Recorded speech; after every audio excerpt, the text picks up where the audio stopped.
Welcome to Shelf Byte, a short-form, spoiler-free review series featured here on the Shelf Addiction podcast. I'm your resident reviewer and host, Tamara. I will feed your shelf addiction by sharing bite-sized book and audiobook reviews. In just a few minutes, you'll know my opinion on whether you should be adding today's title to your collection, or if you should borrow it or pass on reading it altogether. If you love long-form bookish chats, check out the Shelf Addiction podcast feed, available wherever you're hearing this episode. Let's begin. Today, I'm reviewing The September House, written by Carissa Orlando, narrated by Kimberly Farr, published September 5th, 2023 by Berkeley and Random House Audio. The hardcover is 356 pages, and the unabridged audio runtime is 13 hours and 51 minutes. First up, I'll summarize for you. So if you haven't read it, you have a good idea what this book is about. This is spoiler free again, so hopefully this gives some good context for what I'm about to share with you. In this debut novel, Margaret and Hal purchased their dream home on Hawthorne Street despite its terrifying hauntings. While Hal eventually leaves, Margaret stays behind and eventually is joined by her daughter Catherine, who is unaware of the ghost. With each attempt to find Hal, the hauntings worsen, revealing the house's dark secrets.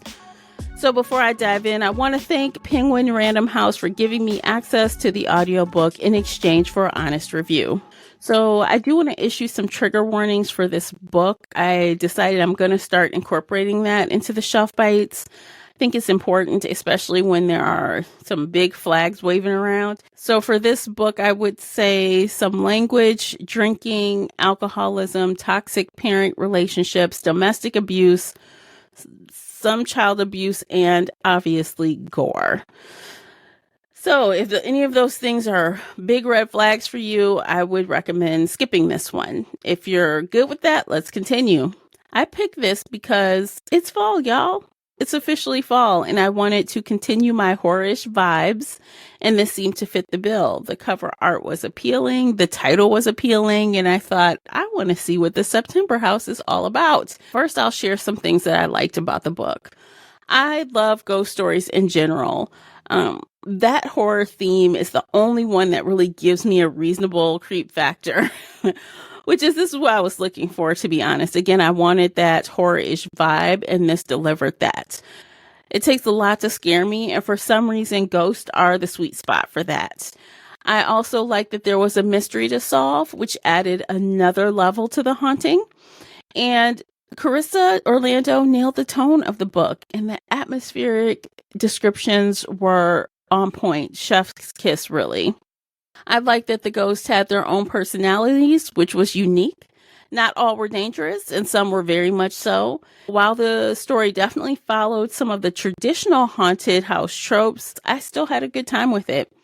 I also was able to guess what happened in the mystery part of the book. I don't think it's really hard to figure out, especially if you read a lot of thriller/mysteries. It's honestly pretty obvious, but when it comes down to it, I didn't care. It was a fun ride anyway. I also love that the book had an ending that will leave you content. Dare I say, even with a smile. I love when an ending gives me exactly what I needed, and Carissa delivered that. Now, what I did not like how the main character saw ghosts as pranksters. Her personality really made light of the ghost at first, and I was not sure how scary this book was going to be. But as the story went on, we learn more about her personality traits and how it's her personality to kind of tolerate a lot. But while doing that, it was minimizing what was going on. And that really kind of made me feel like maybe I had picked the wrong book. But, hang on, stay in there, and it does get better. I think at least by the end of it, we understand her motivations and we understand why she's acting. So when it's all said and done, while I disliked her, being lighthearted about the ghost and calling them pranksters, I'm like, get real, these are ghosts. It didn't bother me by the end. So let's talk about the narrator. This was an audiobook that I listened to, and the narrator did an excellent job. I have not heard Kimberly Farr before, but I definitely would pick up more titles with her name on it. I did speed it up as I always do, but not extremely so. I did listen at 1.5, which was a pretty calm pace for me. No issues, really. And I think that even her narration style helped with the pacing, because I do think that also, another thing I didn't like, I do feel like kind of the movement of the plot was kind of slow. And I think the narrator helped keep me engaged during the slow parts of the book. What would I rate The September House? I rated it 4 out of 5 stars. Yes, 4 out of 5. That is a strong rating, and I stand by it. Like I said, I had a really good time with this read. I got it done in like 2 days. It was a good time, even though, it had its things that I didn't like. The positives far outweighed the negatives, and it was just perfect, and it was what I was looking for at this point in time. So I recommend this book for people who like horror, but maybe, horror with a dose of mystery and some thriller. And this definitely has some other themes going on. So it's not a straightforward horror story. So if you like some undertones and some serious situations, family situations, relationship situations, like kind of in the undercurrent of the story, I think you'll enjoy it. It's really good for spooky season, right? But it's not too scary. So if you're like, oh, I want to try something in the horror genre, but I'm scary, I don't like scary stuff, I still think you would enjoy this as well, because it can be a little scary, but like not overly so, right? It's not extreme in any way, in my opinion. Now, should you add this to your digital or physical shelves, or borrow it from the library or a friend, or should you skip it? I recommend you add it to your shelves, of course. Now, I would definitely download the digital version, so you can take it on audio or Kindle wherever you go, because I think this is one you'll be wanting to carry with you and read on your lunch hour or listen to in the car. It's that good. I had a great time with it.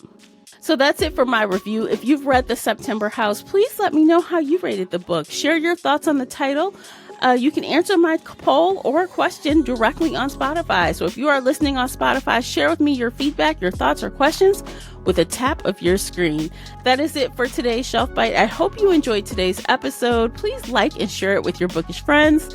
If you'd like to reach out to me, you can find me everywhere at Shelf Addiction. Until next time, happy reading. Take care of yourselves. Bye, guys.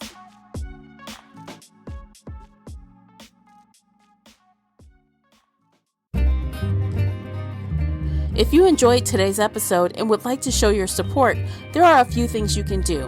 Head on over to Apple Podcasts and leave a positive 5-star review, or like this episode on your favorite podcast player.